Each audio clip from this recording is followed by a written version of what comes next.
E aí pessoal, beleza? Nessa série de vídeos eu vou fazer uma introdução geral ao meu curso, falar qual que é a ideia dele, qual que é o foco, os temas e conceitos principais que estão aí presentes, né? Enfim, o curso se chama Live Electronics e a Arte de Fazer Patches. Então vamos começar pelos temas que estão aqui no título, né?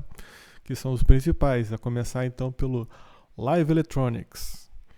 E o que é isso? Bom, Live Electronics é um termo que remete a uma prática e até mesmo a um estilo musical, onde trabalhamos com música eletrônica ao vivo. Aliás, outro termo para Live Electronics é Live Electronic Music, música eletrônica ao vivo. E aqui, a ideia principal é que você tem um sistema interativo que responde em tempo real, ou seja, né, que nem um instrumento musical, que você vai lá, toca, interage, e ele responde e gera sons, né? Ah, então é tipo isso, um instrumento eletrônico? É, basicamente sim, mas não só um instrumento que gera um som, mas pode ser também um processador de som, que você está processando o som que foi gerado, por exemplo, por um instrumento acústico, né? Então a gente tem essas duas ideias, que é gerar e ou processar sons, né? Você pode também estar gerando e processando os sons que você está gerando, né? Então vamos lá, por exemplo, a gente pode ter aí como exemplos de geradores de som um sintetizador e um sampler, que você vai lá e tira som dele por meios eletrônicos, e por outro lado você tem os processadores de efeito, que são inúmeros, pode ser um filtro, uma distorção, um reverb e coisas mais avançadas que a gente vai ver, certo? E enfim, tem algo importante aí na ideia de ser ao vivo, interativo, que é o seguinte: é um tipo de trabalho que não é o da área de uma produção dentro de um estúdio, sabe? Que não envolve processo de mixagem, masterização e edição sonora, né? E a esse tipo de trabalho, inclusive, a gente chama de tempo diferido, que é algo que você põe a ideia, então, de tempo real, né? Então, um foco em Live Electronics implica aí um recorte, né? Onde a gente não vai estudar temas próprios de produção como edição ou mixagem e esse tipo de trabalho que é próprio de um DAW, que é o Digital Audio Workstation, que é o tipo de software multipista para gravação, edição e mixagem, né? Entende? Então é legal fazer essa distinção não só pelo foco do curso, mas também para deixar isso claro, porque às vezes não é, né? Já que se eu estou falando assim de interatividade, de algo que responde em tempo real, acaba não explicando isso muito bem, mesmo porque esses softwares aí que a gente conhece e usa hoje em dia, esses DAWs, também respondem interativamente e geram ali áudio, trabalham em tempo real, né? Aliás, eles até renderizam mais rápido que o tempo real, né? Quando você vai fazer um bounce de uma faixa, gerar um produto final ali da tua produção, exportar para um arquivo de som, sei lá, se a faixa for de 10 minutos, ele não fica lá 10 minutos fazendo o bounce, né? Se você tiver uma máquina boa e não tiver muita loucura lá, encrenca, vai ser super rapidão. E aí, poxa, você pode perguntar, mas que chato, porque eu gosto de trabalhar com produção, gravação multipista, com dose, eu não vou poder aproveitar nada. Também não é assim, porque hoje em dia uma coisa não necessariamente exclui a outra, né? Assim como os DAWs também podem trabalhar ali em tempo real, nós vamos trabalhar aqui com ambientes próprios para Live Electronics, mas que também permite você, por exemplo, renderizar o áudio. Você está trabalhando lá num patch, numa coisa que você criou, você consegue mandar ali renderizar e gerar, sei lá, 5 minutos, 10 minutos de áudio com a sua programação e exportar um arquivo de som, né? E outra coisa bacana que a gente vai ver no curso é que os patches e as coisas que a gente vai criar também podem virar plugins, VSTs ou audio units que você vai poder carregar dentro do seu DAW de preferência. Então, é isso. Vai rolar também renderizar e vai rolar criar plugins para os DAWs, né? Bacana, legal. E é bom deixar claro que a gente vai trabalhar em especial com ambiente digital, com computador e software, né? E nesse meio, a possibilidade do computador de trabalhar em tempo real, ela é relativamente nova, recente, né? Porque isso tudo que a gente está falando, a ideia de trabalhar em tempo real, o tempo diferido, não é nada novo, né? Isso aí vem antes de existir computador. Era uma questão de trabalhar dentro de um estúdio, numa produção com equipamentos eletrônicos ou não, ou fora dele, dentro de uma situação de performance ao vivo, né? E isso, antes do computador, significa que a gente usava equipamentos analógicos, por exemplo, né? Mas é só lá pelo final da década de 90 que trabalhar com software em tempo real no computador pessoal começa a ser uma realidade acessível. E é nessa época que surge o ambiente que a gente vai trabalhar aqui no nosso curso, que é o Pure Data, né? Que é um ambiente próprio para Live Electronics.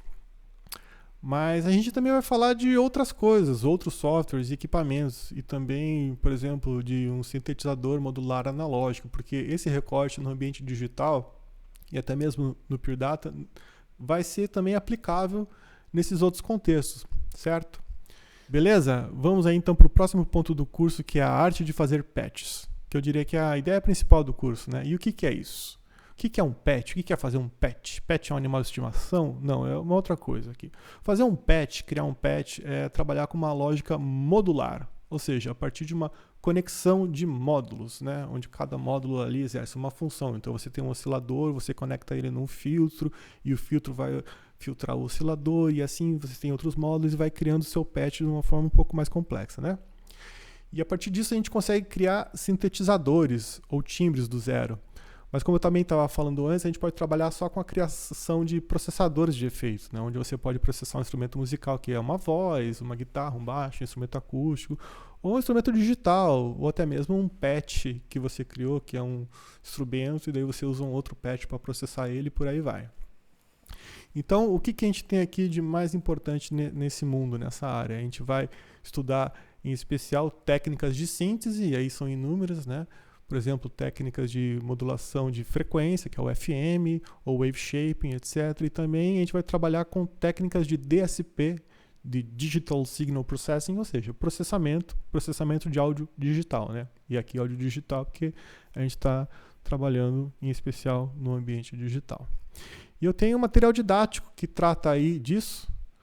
E o material didático ele tem mais de 30 capítulos e 380 exemplos, onde eu mapeio bem essas diversas técnicas de síntese e de processamento de DSP.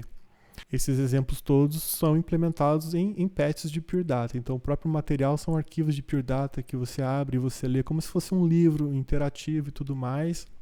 E é isso, é super completo, tá? Então, vamos aí para esse ponto final, que é a programação em Pure Data. Puxar uma imagem aqui de um patch. Então, o que a gente tem aqui? Né? A gente tem algumas caixinhas que são módulos, por exemplo, um envelope. Aqui eu vou botar esse patch para funcionar depois para a gente ver, né? Então, ele segue uma lógica bem intuitiva de ficar conectando esses módulos. Cada módulo é uma caixinha. Aqui tem uns que são umas interfaces gráficas, tem um tecladinho, tem um osciloscópio e por aí vai. Deixa eu botar o patch para funcionar de uma vez para a gente ver isso daqui. Então tá aqui. Bom, aqui é o meu oscilador, eu tenho um objeto aqui que faz uma modulação de fase. Aqui então sai do meu tecladinho a informação que é o pitch e o velocity dele. É um patch super simples, básico, né? E aqui então a gente tem só um envelope controlando também o índice de modulação, o ajuste do ganho, né? Que é uma função mais comum que a gente usa em envelope. E aí no finalzinho um reverb para ficar bonito. E mais à frente eu vou explicar melhor, vou fazer uns vídeos introdutórios aqui para a gente como instalar e também dar uma olhada nesse meu material didático com todos os exemplos. E também ainda falar até de outros softwares, mas enquanto isso vamos voltar aqui para a nossa apresentação. E falar um pouco melhor das características principais desse cara aqui, né?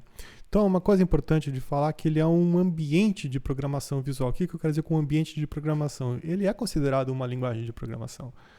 Existem aí, como a gente vai ver, eu vou mostrar também, vários softwares que trabalham com criação de patches, né? Uns são mais softwares mesmo, por assim dizer. A gente pode falar aí de vários. Tem um que eu gosto de comparar, que é o Reactor da Native Instruments, né? Que ele é um ambiente modular, mas eu não considero ele um ambiente de programação. E por que a gente pode considerar o PD uma linguagem de programação? Porque as pessoas realmente criam aplicativos usando o Pure Data, como eu vou mostrar depois, né? A gente vai poder, inclusive, criar um VST, por exemplo. E uma coisa bacana dele é que ele é um software livre, ou seja, ele é gratuito. Ele também é de código aberto, você pode olhar o código, você pode até modificar o código, criar uma variação dele, né? E é isso, você não precisa pagar por ele, né? Eu sei que, de repente tem muita gente aí que nem paga por software e tal, mas veja outra coisa que você não precisa craquear ou piratear ou instalar um vírus aí no seu computador para poder usar, e às vezes é um saco também, né? E ele também funciona em qualquer sistema operacional, Linux, Windows, macOS, E até mesmo dá para usar em dispositivos móveis, como smartphones, iOS e Android, tablets, etc. E também em coisas como o Raspberry Pi, que é um computadorzinho, né? Não sei se vocês conhecem, o tamanho do cartão de crédito. Eu vou mostrar depois um pouco num vídeo explicando um pouquinho melhor sobre o Pure Data, esses exemplos todos, né? Um Raspberry Pi, etc e tal. Ele é um computadorzinho que roda Linux e o PD roda muito bem nele. E as pessoas usam isso para criar sistemas embarcados, né? Tem até um sintetizador que tem aí no mercado que roda dentro dele um Raspberry Pi rodando o Pure Data. Outra coisa é que ele conversa muito bem com o Arduino, que é uma placa que você conecta interfaces, sensores. Então você pode criar várias coisas com ele, né? Um sensor de luz para controlar por aproximação da sua mão a frequência do seu sintetizador, esse tipo de coisa. Como eu já tenho falado aqui, ele também possibilita você exportar e criar uns plugins, né? Não ele em si, diretamente do programa, mas existe um negócio chamado Chamomile, que eu vou mostrar, que daí ele só vai pegar o patch que a gente fez no curso e vai gerar, vai ser muito fácil isso, vai ser bem ridículo. Ele também roda plugins, né? Depois eu vou mostrar isso também. E tem outras coisas também que dá para instalar, que dá para você mexer com imagem, processamento de vídeo e tudo mais, né? Você também pode trabalhar com outras linguagens de programação dentro dele, a partir de externos, com Open Frameworks, com Lua. Então ele é muito poderoso, ele atende assim, desde músicos que estão aí querendo brincar com uma coisa simples, até programadores que estão querendo desenvolver coisas. Mas tem algumas ressalvas aí, né? Porque, nossa, tô falando só de coisas boas, que coisa maravilhosa. Na verdade, ele, por ter esse potencial todo, ele tem um probleminha para quem está começando, que é uma certa dificuldade da acessibilidade, da amigabilidade. Na verdade, ele é super amigável por ser um ambiente de programação visual, mas não tanto assim, né? Não que eu ache, por exemplo, um software como o Reactor super fácil e amigável de começar a mexer e tal, mas você tem aí algumas ressalvas e uns problemas que, na verdade, o curso resolve, né? Porque eu vou entregar aqui tudo mastigadinho para vocês, então essa ressalva é algo que eu vou dar conta, né? E existe uma outra ressalva que a interface dele não é tão poderosa, tão bonita e tudo mais. Eu mostrei aqui, na verdade eu estou usando o Mac. No Mac ele tem uma carinha melhor do que no Windows e no Linux, né? E aí realmente muitas pessoas sofrem um pouco com isso, né? E não adianta, esse é um probleminha mesmo, né? Mas também essa interface nua e crua dele também permite que ele seja muito leve e que rode em tudo. Então tem essas vantagens aí. Mas só para terminar, fazer uma outra ressalva sobre o curso, que é o seguinte, nós veremos outras coisas relacionadas, né? Eu ainda não comentei aqui, mas a gente pode também dar uma olhada no Max MSP, que é um programa bem similar, só que ele não é livre. Tem também o VCV Rack, que ele é um ambiente, um software livre, que é para você criar synths modulares, mas também não é tão livre, porque muita coisa que é feita para ele, que você pode instalar como externos e plugins, é pago. Mas tem uma coisa interessante que é o seguinte, o PD ele roda dentro tanto do Max MSP e também do VCV Rack. Então eu pretendo fazer um vídeo com mais detalhes do PD e como ele pode ser usado em vários contextos. Bom, então foi isso, né? É um vídeo super introdutório mesmo, para a gente falar desses tópicos principais, e aí nos próximos vídeos dessa série introdutória eu vou me aprofundar um pouco mais como eu estou falando aqui, tá?